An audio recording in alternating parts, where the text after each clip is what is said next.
खबरों में बने रहने के लिए बेल आइकन दबाएं और फर्स्ट इंडिया न्यूज को सब्सक्राइब कीजिए। विधानसभा में राइट टू हेल्थ बिल मंगलवार को पास हो गया और इसी के साथ राजस्थान देश का पहला ऐसा राज्य बना जहां राइट टू हेल्थ बिल पारित हुआ है। सरकारी और प्राइवेट हॉस्पिटल इलाज से अब मना नहीं कर सकेंगे।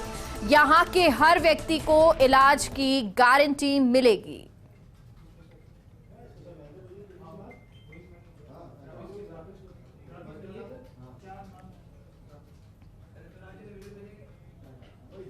महोदय, आज प्रवर समिति का जो प्रतिवेदन था उस पर चर्चा शुरू हुई।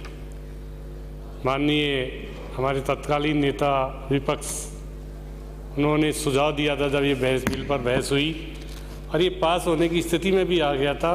माननीय उपनेता महोदय ने सबने निवेदन किया कि इसको सेलेक्ट कमेटी को भेज दिया जाए। आप सबकी बात मानकर इसको सेलेक्ट कमेटी में भेजा और सेलेक्ट कमेटी में आप सबकी सलाह, बराबर 6 मीटिंगें सेलेक्ट कमेटी की हुई है माननीय सभापति महोदय, और सबके सुझाव, एक भी ऐसी बात नहीं थी जिसमें कहीं किसी सदस्य ने सहमति दी हो। और सारे डॉक्टर्स को माननीय तत्कालीन नेता महोदय ने कहा सब डॉक्टर्स को बुलाकर उनकी हम बात सुने।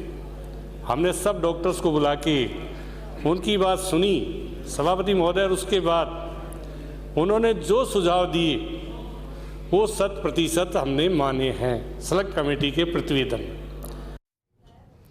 विधानसभा की कार्यवाही राजस्थान अधिवक्ता संरक्षण विधेयक पारित हुआ। राजस्थान विधानसभा में ध्वनि मत से ये एक्ट पारित हुआ है। राजस्थान अधिवक्ता संरक्षण अधिनियम 2023 पारित हुआ। संशोधित रूप में सदन में ये विधेयक पारित हो गया है।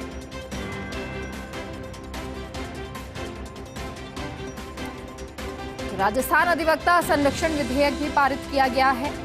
संशोधित रूप में सदन में ये विधेयक पारित हुआ। प्रदेश के वकीलों के लिए आज बड़ा दिन है। और सहयोगी ऐश्वर्य प्रधान हमारे साथ इस खबर पर जुड़ गए हैं। ऐश्वर्य, आज का दिन वकीलों के लिए भी बड़ा है, तो वही जब राइट टू हेल्थ बिल आया तो उस वक्त जो बाहर डॉक्टर्स विरोध कर रहे थे वो प्रदर्शन भी नजर आया। अब अगर बात करें जो वकीलों के लिए ये बिल पारित हुआ है उसको लेकर, ये वकीलों के लिए बड़ा खुशी का दिन होगा।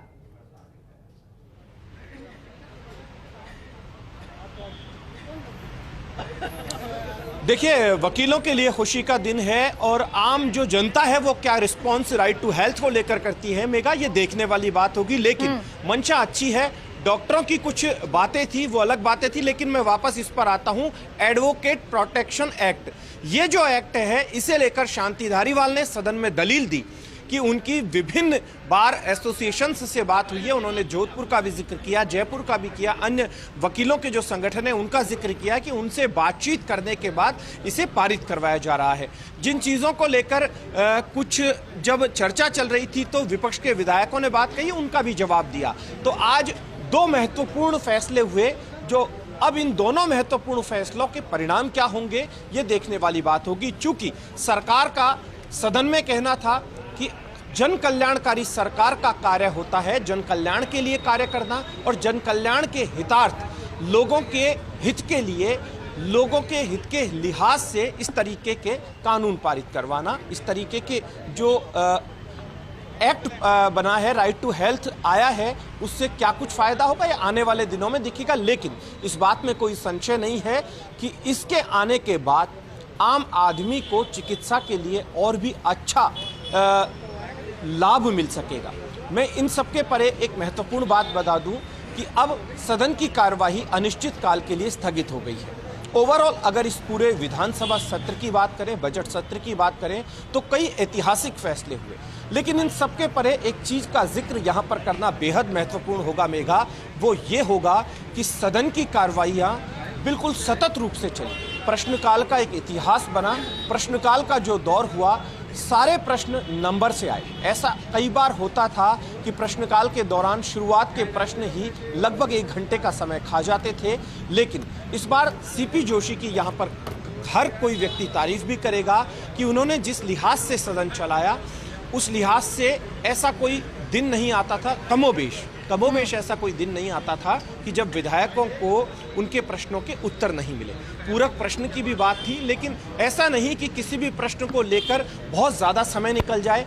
एक दौर ऐसा भी होता था कि 2 प्रश्न ही आ पाते थे, 3 प्रश्न ही आ पाते थे और पूरक प्रश्नों में ही उत्तर प्रत्युत्तर में, गहमा गहमी में, हंगामे में प्रश्नकाल पूरा खत्म भी हो जाता था। लेकिन ये इस बात की एक बड़ा इतिहास भी बना है सीपी जोशी का। और उसके अलावा सत्ता पक्ष और विपक्ष दोनों ने सदन की कार्रवाई चलवाने में महत्वपूर्ण योगदान दिया।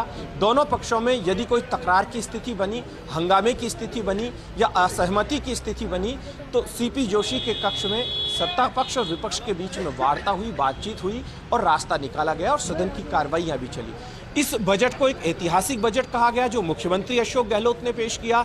इसमें कई ऐसे ऐतिहासिक फैसले थे जिनको लेकर हर कोई तारीफ कर रहा है। हालांकि अब चुनावी साल है, विपक्ष अपनी बात कहता है चुनावी साल में, लेकिन इन सब के परे 19 जिलों का जो फैसला था, उस फैसले को लेकर यहाँ पर ऐसा नहीं कि सत्ता पक्ष में भारतीय जनता पार्टी के विधायकों ने भी खुशी जताई।